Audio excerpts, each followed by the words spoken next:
رنگ دکھا جاتی ہے، صحبت اللہ والوں کی اللہ سے ملوا جاتی ہے، صحبت اللہ۔ الحمدللہ نحمدہ ونستعینہ ونستغفرہ ونؤمن بہ ونتوکل علیہ ونعوذ باللہ من شرور انفسنا ومن سیئات اعمالنا، من یهدہ اللہ فلا مضل له ومن یضللہ فلا ہادی لہ، واشہد ان لا الہ الا اللہ وحدہ لا شریک لہ، واشہد ان سیدنا ومولانا محمدا عبدہ ورسولہ صلی اللہ علیہ وسلم۔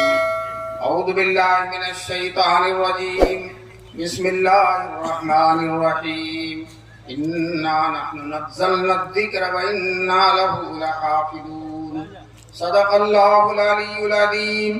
وقال النبی صلی اللہ علیہ وسلم، خیرکم من تعلم القرآن وعلمہ، او کما قال النبی صلی اللہ علیہ وسلم۔ وقرآن جو غذا بھی ہے، دوا بھی ہے، شفا بھی ہے۔ وہ قرآن جو غذا بھی ہے، دوا بھی ہے، شفا بھی ہے، اسی سے ہوتی ہیں سب طے منازل ہائے عرفانی۔ حضرت صدر جلسہ، معزز اور محترم علماء کرام، محترم بزرگوں اور دوستوں، نوجوانان ملت، اللہ کا بڑا کرم ہے، بڑا احسان ہے کہ اللہ تبارک تعالیٰ نے ہم سب کو اپنے اس عزیز اور محبوب مدرسہ دارالعلوم صدیقیہ کے جلسے قیام انسانیت و جلسے دستار فضیلت میں شریک ہونے کا موقع نصیب فرمایا۔ ماشاءاللہ اس جلسے کا شہرہ بڑے دور دور تک، بہت سے لوگ مجھ سے فون سے بات کرتے رہے، پوچھتے رہے کہ آپ لکھیم پور آ رہے ہیں، لکھیم پور آ رہے ہیں۔ حالانکہ میں تو بہت جگہ جاتا ہوں، لیکن اتنا کسی نے نہیں پوچھا جتنا لکھیم پور والوں نے پوچھا۔ اللہ تبارک تعالیٰ ان حضرات کی قدردانی کا بہترین بدلہ نصیب فرمائے۔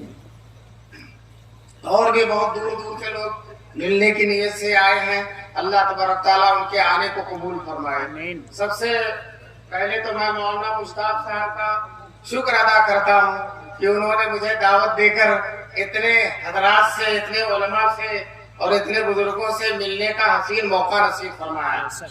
اور یہ انہوں نے فون کیا کہ میں مشتاق بول رہا ہوں، تو میں نے کہا میں خود آپ کا بہت مشتاق ہوں۔ آج 20 بچوں کی دستار بندی ہے اور یہ مدرسوں کی خدمات کا حسین موقع اور مدرسے کی خدمت کا بہترین نمونہ آپ کے سامنے آنے والا ہے۔ دوستو، وقت بہت کم ہے اور باتیں بہت زیادہ ہیں۔ سفینہ چاہیے اس بحر بے قرار کے لیے، بہت مختصر وقت میرے سامنے ہے، لیکن میں اس مختصر وقت میں چند باتیں آپ حضرات کے سامنے رکھتا ہوں۔ اللہ تعالیٰ مجھے بھی اور سب لوگوں کو ان باتوں پر عمل کرنے کی توفیق نصیب فرمائے۔ سب سے پہلے تو یہ جلسہ مدرسے کا ہے اور چپے چپے پر مدرسوں کے جلسے ہو رہے ہیں، دستار بندی ہو رہی ہے۔ کسی مدرسے میں 20، کسی میں 25، کسی میں 30، کسی میں 100، کسی میں 200۔ اتنی دستار بندی، اتنی دستار بندی، اتنی پگڑیاں بندھ رہی ہیں کہ باطل طاقتیں نیم جاں ہو رہی ہیں، باطل طاقتیں خطرے میں ان کا وجود۔ وہ یہ سوچتی ہیں ہم مسلمانوں کے خلاف سازشیں کرتے ہیں، طرح طرح کے منصوبے بناتے ہیں اور ہماری سازشیں دھری کی دھری رہ جاتی ہیں اور وہ آگے بڑھتے چلے جاتے ہیں۔ دوستو، ہم یہ کہتے ہیں ہمارے لیے جتنی چیزیں مفید ہیں انہیں میں تمہاری سازشیں بھی ہیں۔ تمہاری سازشوں سے ہمارا کچھ بگڑتا نہیں ہے، تمہاری جو ترکیبیں ہوتی ہیں اور تم جو ہمارے خلاف تحریکیں چلاتے ہو اس سے الحمدللہ ہمارا فائدہ ہوتا ہے۔ جس طرح سے کھاد جب زیادہ بدبودار ہوتی ہے تو گلاب کے پھول میں خوشبو زیادہ ہوتی ہے، اسی طرح سے تمہاری سازشیں جب خطرناک ہوتی ہیں تو الحمدللہ ثم الحمدللہ ہمارے دین و مذہب میں قوت اور طاقت بڑھتی چلی جاتی ہے۔ ہمارے حضور صلی اللہ علیہ وسلم نے عرفات کے میدان میں دعا کی تھی. آج میں وہ خصوصی دعا حضور کی سنا رہا ہوں. عرفات کے میدان میں دعا اس کائنات میں سب سے زیادہ مقبول ہوتی ہے. مقبولیت کی سب سے اہم جگہ عرفات کا میدان ہے. اس میں ہما شما کی دعا قبول ہوتی ہے. تو حضور پاک صلی اللہ علیہ وسلم کی دعا کیوں نہیں قبول ہوگی؟ حضور صلی اللہ علیہ وسلم نے دعا فرمائی بڑے ہی عاجزی اور انکساری اور تواضع کے ساتھ اللہ کی طرف بے پناہ مائل ہو کر حضور صلی اللہ علیہ وسلم نے دعا فرمائی. کیا دعا کی؟ اے اللہ میری امت قیامت تک باقی رہے. کوئی ظالم، کوئی خونخوار، کوئی سرکش، کوئی سازشی میری امت کو ختم نہ کر سکے. یہ دعا مانگی رسول پاک صلی اللہ علیہ وسلم نے. دوستو دعا مقبول ہو گئی. اللہ تعالیٰ نے حضور صلی اللہ علیہ وسلم کو بشارت سنا دی. فرشتے بھیج کر حضور کو مطلع فرما دیا میرے محبوب آپ کی دعا قبول ہے. تو دوستو جب حضور صلی اللہ علیہ وسلم کی دعا قبول ہے تو میں اس مقبول دعا کے بلبوتے پر کہتا ہوں اس دنیا میں، اس عالم میں، اس ملک میں کوئی رہے یا نہ رہے ہم تو انشاءاللہ قیامت تک رہیں گے. ہم تو انشاءاللہ قیامت تک رہے. ہمارے سر پر دعا ہے جناب رسول پاک صلی اللہ علیہ وسلم کی. ہمارا دین کوئی کچا دین نہیں ہے، سچا دین ہے، بڑا مضبوط دین ہے، بڑا مستحکم دین ہے. اور ہزاروں آدھیاں آتی رہی اور جتنی شدید آدھی آتی رہی ہے وہی ہمارا درخت اور تناور ہوتا چلا جاتا ہے اور مضبوط ہوتا چلا جاتا.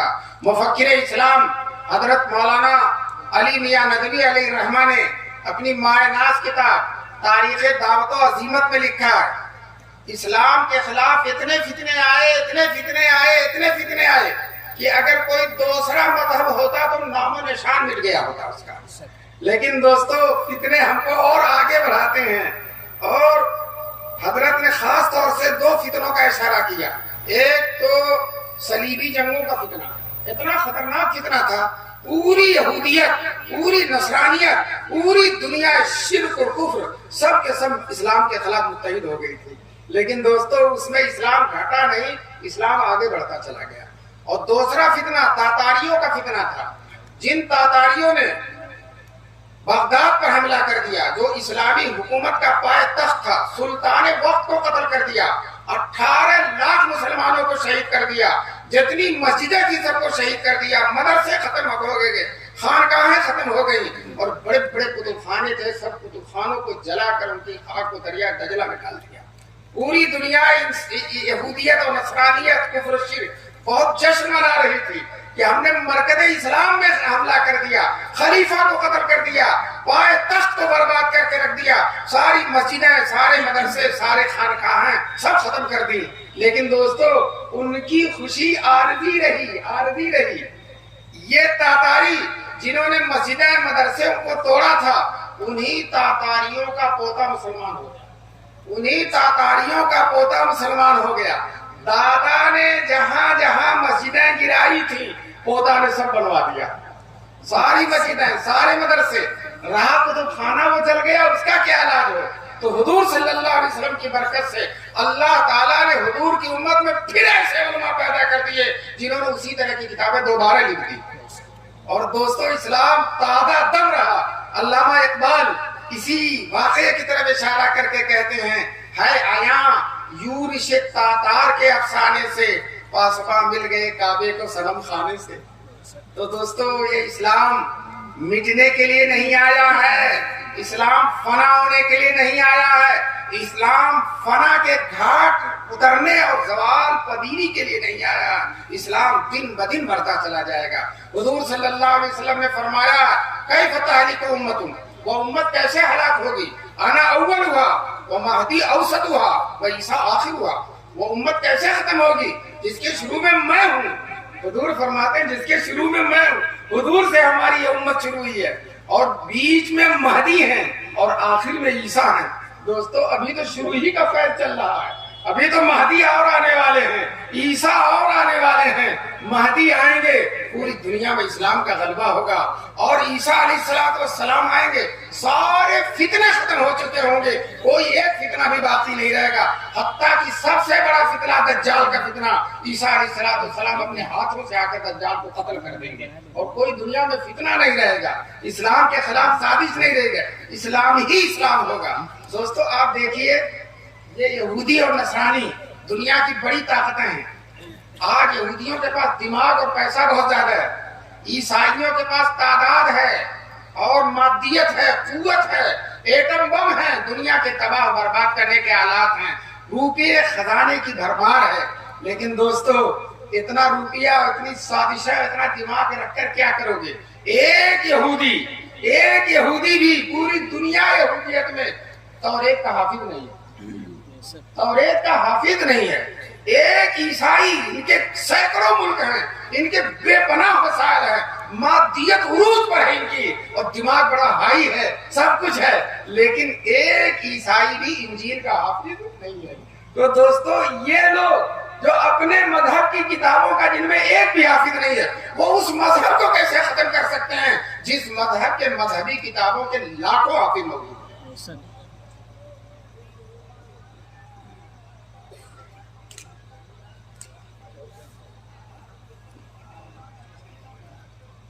انگریزوں نے جب ہندوستان میں اپنے قدم جما لیے تھے، ان کی حکومت ہو گئی تھی، تو انگریزوں نے برطانیہ کی پارلیمنٹ میں یہ تجویز منظور کرا لی تھی کہ اسلام کو ہندوستان سے مٹا کر رہنا، اسلام کو ہندوستان سے مٹا کر رہنا اور قرآن کو ختم کر دینا ہے۔ چنانچہ وہاں تجویز منظور ہوئی اور یہاں ہندوستان میں باقاعدہ وزارت بن گئی قرآن جلانے کے لیے، اور پورے ملک میں جگہ جگہ آفس بنے کہ گھروں اور مسجدوں پر چھاپے مار کر پولیس والے اور جو ہے فوج والے قرآن کو اکٹھا کرتے تھے، اور جب ایک ڈھیر لگ جاتا تھا تو آگ لگا دیتے تھے۔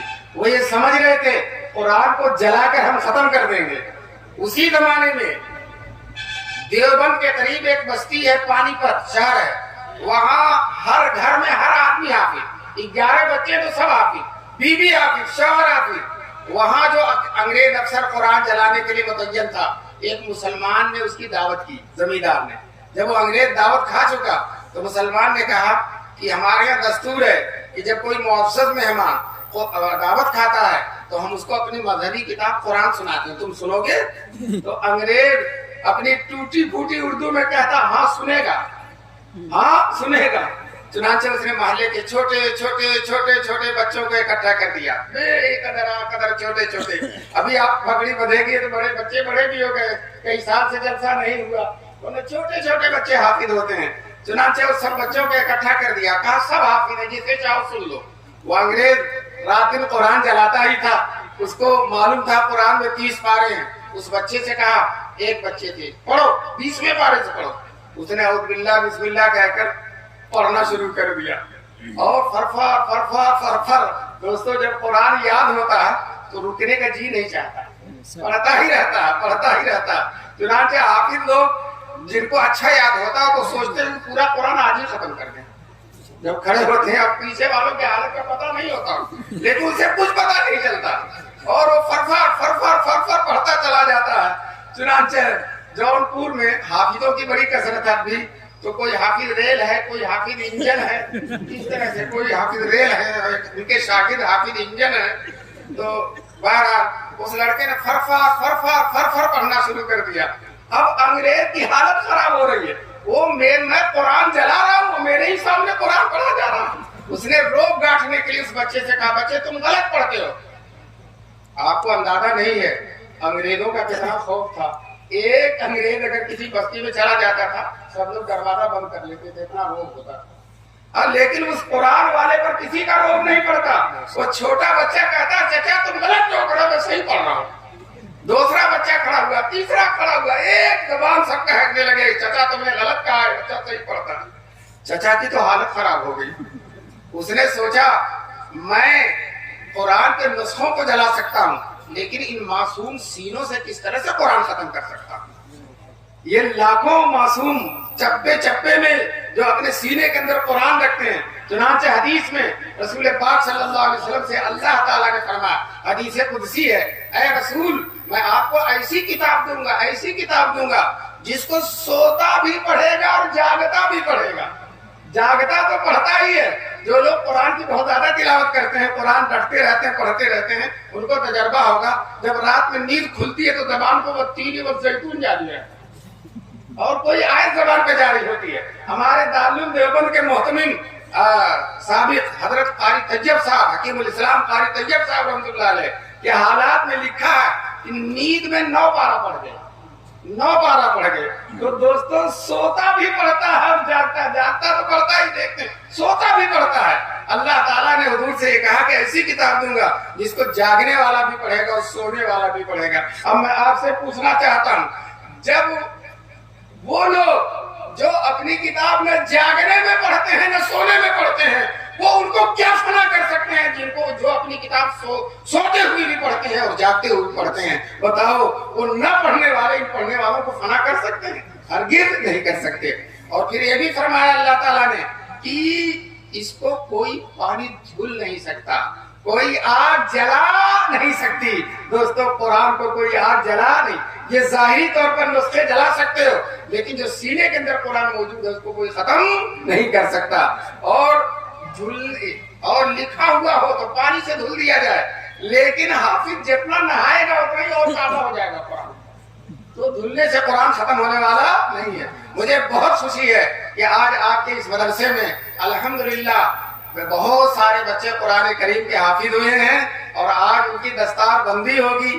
میں ایک مدرسے میں گیا اڑیسہ میں, اور وہ چھپروں کا مدرسہ تھا اور 4 بچے حافظ ہوئے تھے. محتمم صاحب اتنا خوش تھے کہ خوشی سے پھولے نہیں سنا رہے تھے. کبھی ادھر جا رہے ہیں, کبھی ادھر جا رہے ہیں. جب رپورٹ سنانے کا وقت ہوا تو مائک پر کھڑے ہو کر چھپروں کی طرف اشارہ کر کے کہا, دیکھو مسلمانوں, ان چھپروں نے 4 بادشاہ پیدا کیے. دیکھو ان چھپروں نے 4 بادشاہ پیدا کیے. میں آپ سے کہتا ہوں بادشاہ قرآن کے حافظوں کا مقابلہ نہیں کر سکتا. بادشاہ آج ہے کل نہیں رہے گا. کوئی بڑے سے بڑا بادشاہ بھی آج ہے کل نہیں رہے گا. مشینیں خراب ہو گئی گیا, اور مشینوں نے ساتھ نہیں دیا تو گیا. کوئی بادشاہ کبھی رہنے والا نہیں ہے. اور حافظ قرآن آج بھی ہے اور قبر میں بھی رہے گا حافظ, اور میدان محشر میں تو اس کی شان ہی شان ہوگی. چنانچہ حدیث میں رسول پاک صلی اللہ علیہ وسلم فرماتے ہیں, جس کا بیٹا حافظ ہو جاتا اللہ تعالیٰ میدان محشر میں بیٹے کو اپنے سامنے کھڑا کریں گے حافظ کو, اور پھر اس کے باپ کو بھی بلائیں گے.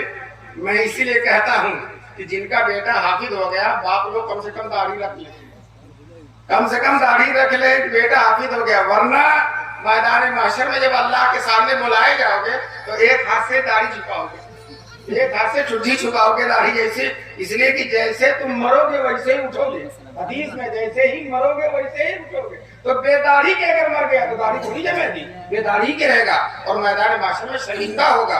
حضور کے سامنے شرمندگی ہوگی, اللہ کے سامنے شرمندگی ہوگی, کتب و ابدال کے سامنے شرمندگی ہوگی. تم یا کتب یا غوث روزانہ لگاتے ہو اور غوث کی طرح داڑھی نہیں رکھے ہو تو غوث ہی تھپڑ ماریں گے تم. بہرحال جو اللہ تعالیٰ بلائے گا حافظ کو اور اس کے باپ کو بھی بلائے گا, اور حافظ سے کہے گا اللہ پڑھو, حافظ پڑھتا جائے گا, ایک آیت پڑھے گا اور باپ کا ایک درجہ بڑھے گا. بیٹا پڑھتا جائے گا, باپ کا درجہ بڑھتا جائے گا. ایک آیت پڑھے گا, دوسرا درجہ, دوسری آیت پڑھے گا, تیسرا. بیٹا پڑھتا جائے گا, باپ کا درجہ بڑھتا چلا جائے گا.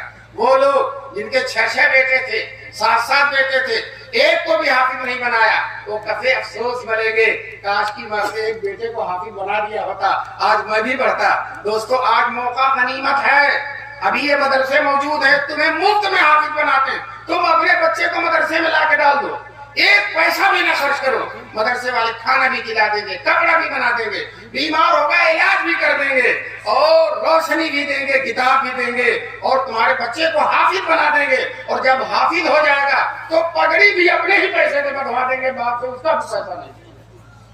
دوستو یہ کتنی بڑی دولت اور مفت ہو رہی ہے. بعض بچے جو دور دراز بہار کے, پورنیہ کے, اڑیسہ کے, جھارکھنڈ کے آتے ہیں, اگر وہ گھر پر بیمار ہوں تو اتنی جلدی ان کا علاج نہیں ہوگا جتنا مدرسے والے ان کا علاج کراتے ہیں. فوراً ڈاکٹر کے پاس، حکیم کے پاس لے جاتے ہیں، ڈاکٹر کے پاس لے جاتے ہیں. تمہیں اپنے بیٹوں کی طرح ان کو پالتے ہیں دوستو. پھر ان کو حافظ بنا کر، عالم بنا کر، قاری بنا کر قوم کے سامنے پیش کر دیتے ہیں. اور دوستو یاد رکھو، تم حافظوں، عالموں، قاریوں کو کچھ بھی سمجھو، لیکن دین کی زندگی کا یہی ذریعہ ہے، دین کی ترویج و اشاعت کا یہی ذریعہ. انہی کی وجہ سے قرآن باقی ہے، انہی کی وجہ سے مسجد و منبر و محراب باقی ہیں، انہی کی وجہ سے سجدے باقی ہیں، انہی کی وجہ سے اذانیں باقی ہیں، اور انہی کی وجہ سے شعائر اسلام باقی ہیں، انہی مولویوں کی وجہ سے. چنانچہ وہ بیٹا پڑھتا جائے گا اور باپ کا درجہ بڑھتا چلا جائے. ہمارے دارالعلوم دیوبند کے شیخ الحدیث ثابت حضرت مفتی سعید صاحب اس حدیث کو سنا کر کہتے تھے، ڈنڈا کھایا بیٹے نے اور درجہ بڑھ رہا باپ کا. ڈنڈا کھایا بیٹے نے اور درجہ بڑھ رہا باپ کا. کیوں؟ اس لیے کہ یہ جو بچہ حافظ ہوا فجر سے 1 گھنٹہ پہلے اٹھ جاتا ہے، 1 گھنٹہ پہلے، اور استاد صاحب بھی ماشاءاللہ مسرت بچھا کر آ کے بیٹھ جاتے ہیں، اور یہ بچہ سبق سنانے جاتا ہے. اور اگر سبق کچا رہتا ہے تو استاد تھپڑ کا ناشتہ دیتا ہے، تھپڑ پہ تھپڑ لگاتا. تو مفتی صاحب اسی بات کی طرف اشارہ کر رہے ہیں، ڈنڈا کھایا بیٹے نے اور درجہ بڑھ رہا باپ کا. باپ کا درجہ کیوں بڑھا؟ اس لیے کہ باپ نے اس کو انگلش میڈیم میں نہیں بھیجا، باپ نے اس کو سعودی عرب کمانے کے لیے نہیں بھیجا، باپ نے اس کو فیکٹریوں اور کارخانوں میں ملازم نہیں رکھا، باپ نے اس کو سڑکوں اور گلیوں پر آوارہ گھومنے کے لیے نہیں چھوڑا، بلکہ باپ نے اس کو لا کر دارالعلوم صدیقیہ میں داخل کر دیا. آج اس قربانی کا پھل پانے کا وقت ہے. اللہ تبارک تعالی ہم سب لوگوں کو، اپنی نسلوں کو، اپنی اولاد کو دیندار، عالم اور حافظ بنانے کی توفیق دے. آج کل لوگوں کے ذہن میں یہ خیال آتا، مولوی ہو گیا، 12,000، 10,000، 8,000، 7,500 تنخواہ ہوگی، اس میں اس کا کام کیسے چلے گا؟ آج میں آپ کو حقیقت بتا دیتا ہوں، 2.5 لاکھ تنخواہ والے وہ نہیں کھا سکتے جو 12,000 تنخواہ والے کھا لیتے ہیں. اللہ تبارک تعالیٰ ان کو شاندار نعمتیں کھلاتا. آپ کے گھر بھی دیسی مرغا اسی وقت کرتا ہے جب کوئی مولانا مہمان آتا ہے.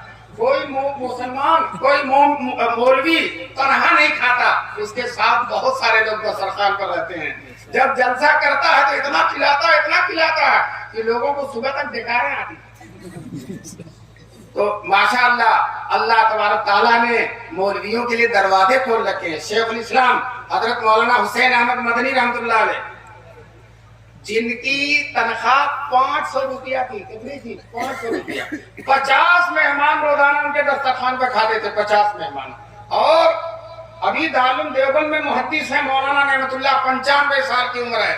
وہ کہتے ہیں طالب علمی کے زمانے میں شیخ الاسلام کے دسترخوان پر پتلا سالن روٹی کھائی تھی، اور آج 95 سال کی عمر ہوگی، بادشاہوں کی دعوت کھائی، رئیسوں، وزیروں اور نوابوں کی دعوت کھائی. اس مرد قلندر کے دسترخوان پہ جو لذت تھی وہ کہیں نہیں ملی. کیوں؟ وہ تقویٰ کی لذت ہے، وہ طہارت کی لذت ہے، وہ للہیت کی لذت ہے، وہ علم دین کی لذت ہے، وہ قرآن و حدیث کی لذت ہے. دوستو اس لذت کا کوئی لذت مقابلہ کر ہی نہیں سکتی. اس لیے مسلمانوں یہ بہت بڑی بھول ہے جو ہم حافظ نہیں بنا رہے ہیں، عالم نہیں بنا رہے ہیں. حافظ عالم بنا کر ایک لڑکا تمہارا حافظ ہو اور اس کو حافظ اور عالم بناؤ، اور ایک کو انگریزی پڑھاؤ، تم دیکھ لو دونوں کو کہ کون خوش و خرم زیادہ رہتا ہے، کس کے اندر ٹینشن کم ہے، کس کے چہرے پر رونق اور شادابی بہت زیادہ ہے.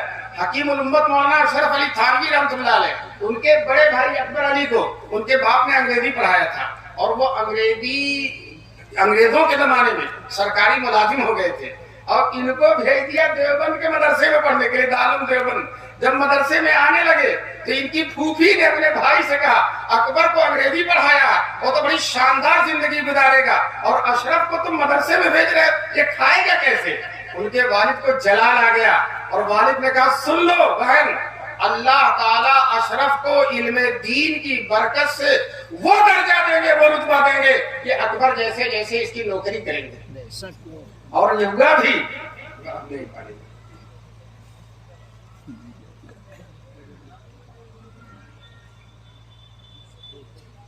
ڈھاکہ جاتے ہیں، نواب ڈھاکہ جوتا سیدھا کرتے ہیں، بڑے بڑے نواب، بڑے بڑے وہ ذرا بڑے بڑے روسا آ کر جوتے سیدھے کرتے ہیں. دوستو علم دین کی لذت ہی الگ ہے. حدیث میں رسول پاک صلی اللہ علیہ وسلم فرماتے ہیں کہ عالم اور عابد کو قیامت کے دن بلایا جائے گا. عالم کس کو کہتے ہیں؟ جو قرآن حدیث جانتا. اور عابد کس کو کہتے ہیں؟ جو دیندار ہے، جماعت میں جاتا، چلے لگاتا، دین کا کام کرتا، داڑھی رکھتا، حلال کھاتا، لیکن علم دین اس کے پاس نہیں ہے. تو اللہ عابد اور عالم دونوں کو بلائیں گے. عابد سے کہیں گے جاؤ جنت میں، وہ عابد صاحب خرامہ جنت میں چلے جائیں گے. مولانا صاحب ابھی بیٹھے ہوئے ہیں. ہو سکتا ہے ہم لوگ جو جلدی علماء سے بدگمان ہو جاتے ہیں، کسی کے دل میں خیال ہو یہ عابد جنت میں جا رہا اور مولانا بیٹھے ہیں، کیا مولانا پھنس گئے کیا؟ یہ سوچ سکتا ہے کوئی. بہرحال اللہ تعالیٰ عالم سے کہیں گے عالم اٹھو حتی تشفع للناس، ایک مجمع کی سفارش کرو. حافظ تو 10 کی کرے گا اور عالم ایک جمع غفیر کی سفارش کرے گا. اللہ تعالیٰ کہیں گے تم دنیا میں تنہا نہیں رہتے تھے، خلق خدا کے بیچ میں رہتے تھے، ان کی ہدایت کرتے تھے، ان کو اللہ کا پیغام پہنچاتے تھے، پیام انسانیت سے ان کو سرشار کرتے تھے. تو آج تم دنیا جنت میں تنہا نہیں جاؤ گے، اپنے ساتھ ایک جمع غفیر کو لے کر جاؤ. دوستو یہ اللہ والوں کی شان ہے. یہاں بھی بھیڑ رہتی ہے اور جنت میں بھی ان کے جلوہ میں بھیڑ ہی رہے گی. اور جو ہے شیخ علیہ السلام حضرت مدنی رحمت اللہ علیہ کے انتقال کے بعد قاری فخر الدین نے کہا تھا کہ جنت میں بھی نہیں اس اللہ کے بندے کو فرصت. یہاں بھی سب ملاقات کے لیے آ رہے ہیں. تو دوستو اللہ تبارک تعالیٰ نے علماء کی زندگی پربہار بنائی. میں مولانا مشتاق صاحب کو اور ان کے مدرسے کے کارکنان کو، ذمہ داروں کو، کمیٹی کے لوگوں کو، اساتذہ کرام کو اور طلباء نظام کو دل کی گہرائیوں سے مبارکبادی دیتا ہوں. آپ لوگ بہت غور سے سن رہے تھے، لیکن کیا کہیں بڑی غور سے سن رہا تھا زمانہ، ہم ہی چل دیے داستان کہتے کہتے. اور بہرحال چونکہ میرے ٹرین کا وقت ہو رہا، کل دارالعلوم دیوبند میں آخری امتحان ہے، اس میں مجھے حاضر ہونا ہے، اس لیے میں ابھی آپ حضرات کی خدمت سے رفت سفر بعد لوں گا. اللہ تبارک تعالیٰ نے پھر کبھی موقع دیا تو آؤں گا، 1.5 گھنٹہ 2 گھنٹہ آپ حضرات سے گفتگو کروں گا. اس وقت اتنی ہی گفتگو پر آپ حضرات سے معذرت خواہ ہوں. اللہ تبارک تعالیٰ میرے آنے کو اور آپ حضرات کے محبت سے بلانے کو قبول فرمائے. وآخر دعوانا ان الحمدللہ رب العالمین.